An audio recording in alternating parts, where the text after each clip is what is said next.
Assalamualaikum warahmatullahi wabarakatuh.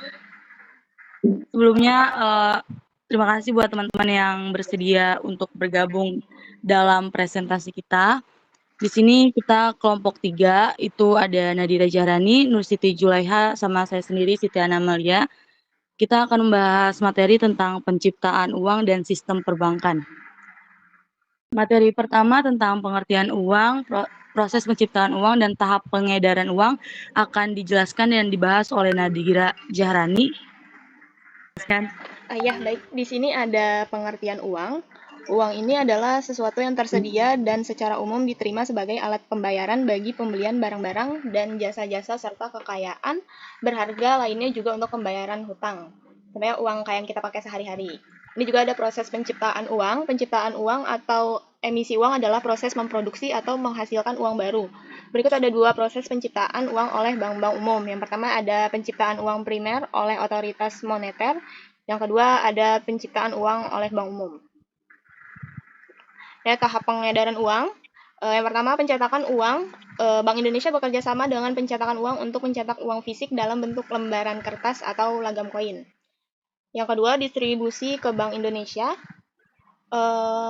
Mendistribusikannya ke bank-bank di seluruh Indonesia. Bank-bank tersebut kemudian menyimpan uang tersebut di brankas mereka. Penarikan oleh bank. Bank-bank akan menarik uang dari brankas mereka sesuai dengan kebutuhan nasabah mereka. Yang keempat adalah pengembalian uang ke Bank Indonesia. Bank akan mengirimkan uang tersebut ke Bank Indonesia untuk diperiksa dan ditarik dari sirkulasi jika uang tersebut cacat atau sudah tidak layak edar. Yang terakhir ada pemusnahan uang. Uang yang tidak layak edar atau sudah rusak akan dimusnahkan oleh Bank Indonesia. Selanjutnya tentang pengertian sistem perbankan di Indonesia, jenis dan produk bank, lalu ada tugas dan fungsi bank akan dijelaskan oleh Nur Siti Julaiha. Baik, yang kemudian ada sistem perbankan di Indonesia. Sistem perbankan di Indonesia adalah sebuah tata cara, aturan-aturan, dan pola bagaimana sebuah sektor perbankan atau bank-bank yang ada menjalankan usahanya sesuai dengan ketentuan atau sistem yang dibuat oleh pemerintah. Kemudian ada jenis dan produk bank. Yang pertama yaitu ada jenis bank, diantaranya ada bank sentral, bank umum, bank perkreditan rakyat atau BPR, kemudian ada bank syariah. Selanjutnya ada produk bank, diantaranya ada rekening giro, tabungan, dan deposito. Kemudian ada tugas dan fungsi bank. Fungsi perbankan menurut Ismail dalam manajemen perbankan adalah bank merupakan lembaga keuangan yang berfungsi, yang fungsi utamanya adalah menghimpun dana dari masyarakat, menyalurkan dana kepada masyarakat, dan juga memberikan pelayanan dalam bentuk jasa perbankan. Untuk materi selanjutnya ada hubungan bank dengan perusahaan sebagai nasabahnya, lalu ada fungsi bank dan kebijakan moneter akan dijelaskan oleh saya sendiri. Yang pertama ada hubungan bank dengan perusahaan sebagai nasabahnya. Hubungan bank dengan perusahaan sebagai nasabah pada masa sekarang dapat dikatakan sangat memerlukan jasa-jasa dari bank, baik itu berupa pengambilan pinjaman atau kredit maupun melalui transaksi jasa pengiriman uang, penyimpanan uang dalam bentuk rekening koran giro, inkaso, clearing, dan sebagainya. Lalu ada fungsi bank. Yang pertama ada agent of trust, yaitu lembaga yang landasannya kepercayaan. Dasar utama kegiatan perbankan adalah kepercayaan, baik dalam penghimpunan dana maupun dalam penyaluran dana. Masyarakat akan mau menitipkan dananya di bank apabila dilandasi dengan kepercayaan. Lalu kedua ada agent of development, yaitu lembaga yang memobilisasi dana untuk pembangunan ekonomi. Kegiatan perekonomian masyarakat di sektor moneter dan sektor real. Lalu ketiga ada agent of service, yaitu lembaga yang memobilisasi dana untuk membangun ekonomi. Di samping melakukan kegiatan penghimpunan dana dan penyaluran dana, bank juga memberikan penawaran jasa perbankan yang lain kepada masyarakatnya. Lalu ada kebijakan moneter. Kebijakan moneter adalah suatu usaha dalam mengendalikan keadaan ekonomi makro agar dapat berjalan sesuai dengan yang diinginkan melalui pengaturan jumlah uang yang beredar dalam perekonomian. Kebijakan moneter dapat digolongkan menjadi dua, yaitu pertama kebijakan moneter ekspansif atau monetary expansive policy, yang kedua ada kebijakan moneter kontraktif atau monetary contractive policy. Ada kesimpulan yang kita dapat dari materi ini. Yang pertama tentang uang. Uang memiliki peran kunci dalam ekonomi modern sebagai alat pembayaran, pengukur nilai, penukar, dan alat penimbun kekayaan. Uang memudahkan transaksi ekonomi dan mendorong pertumbuhan ekonomi. Proses penciptaan uang melibatkan bank sentral dalam menciptakan uang primer dan bank umum dalam menciptakan uang giral dan uang kuasi melalui berbagai cara seperti substitusi, transformasi, dan pemberian kredit. Tahap pengedaran uang oleh Bank Indonesia melibatkan pencetakan uang, distribusi ke bank, penarikan oleh bank, pengembalian uang ke Bank Indonesia, dan pemusnahan uang yang rusak atau tidak layak edar. Lalu ada sistem perbankan di Indonesia didasarkan pada prinsip demokrasi ekonomi dengan prinsip kehati-hatian, dan bank sentral, bank umum, bank perkreditan rakyat, dan bank syariah adalah jenis-jenis bank yang beroperasi.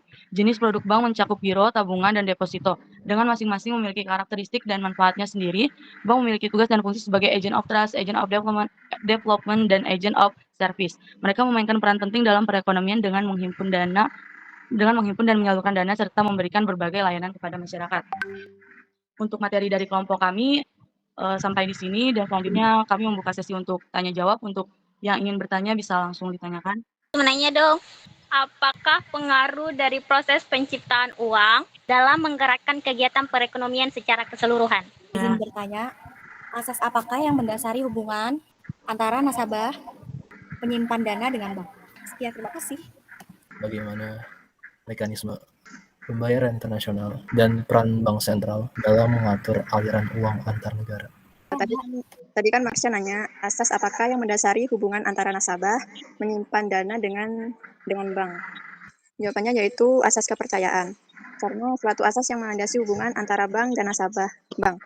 Angka 28 dan pasal 40 sampai dengan pasal 44A Undang-Undang Nomor 10 1998 menurut pasal 40 Undang-Undang Nomor 10 tahun 1998, bank wajib merahasiakan keterangan mengenai nasabah, penyimpan, dan simpanannya. Nah, terima kasih.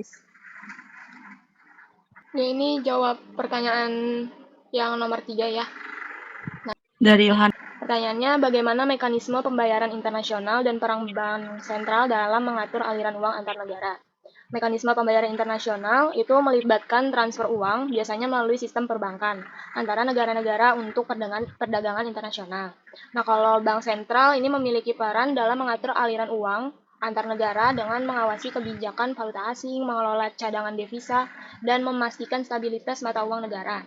Mereka juga dapat mempengaruhi nilai tukar mata uang melalui intervensi pasar untuk menjaga stabilitas ekonomi nasional. Terima kasih. Untuk pertanyaan dari Lukita, apakah pengaruh dari proses penciptaan uang dalam menggerakkan perekonomian secara keseluruhan? Jawabannya, penciptaan uang memiliki dampak yang signifikan terhadap perekonomian secara keseluruhan. Ada beberapa cara penciptaan uang yang mempengaruhi perekonomian. Yang pertama, ada inflasi. Penciptaan terlalu banyak uang dapat menyebabkan inflasi, yaitu kenaikan harga secara umum. Yang kedua, ada suku bunga. Penciptaan uang dapat mempengaruhi suku bunga. Jadi semakin banyak uang yang beredar, maka tingkat suku bunga cenderung lebih rendah, begitu pula sebaliknya. Ketiga, ada pertumbuhan ekonomi. Penciptaan uang juga dapat merangsang pertumbuhan ekonomi dengan meningkatkan jumlah uang yang tersedia untuk investasi dan belanja. Keempat, ada stabilitas keuangan. Penciptaan uang dapat mempengaruhi stabilitas keuangan karena jika terlalu banyak uang yang dihasilkan, hal ini dapat menyebabkan penggelembungan aset dan ketidakstabilan keuangan. Jadi secara keseluruhan penciptaan uang merupakan alat penting bagi pembuat kebijakan untuk mengelola perekonomian. Namun hal ini perlu dilakukan secara hati-hati untuk menghindari dampak negatif seperti inflasi dan juga ketidakstabilan keuangan. Jadi itu jawaban dari kami untuk pertanyaan-pertanyaan yang sudah diberikan. Akan mengakhiri sesi presentasi ini. Sekali lagi kami mengucapkan terima kasih untuk semua yang berpartisipasi dalam presentasi kami.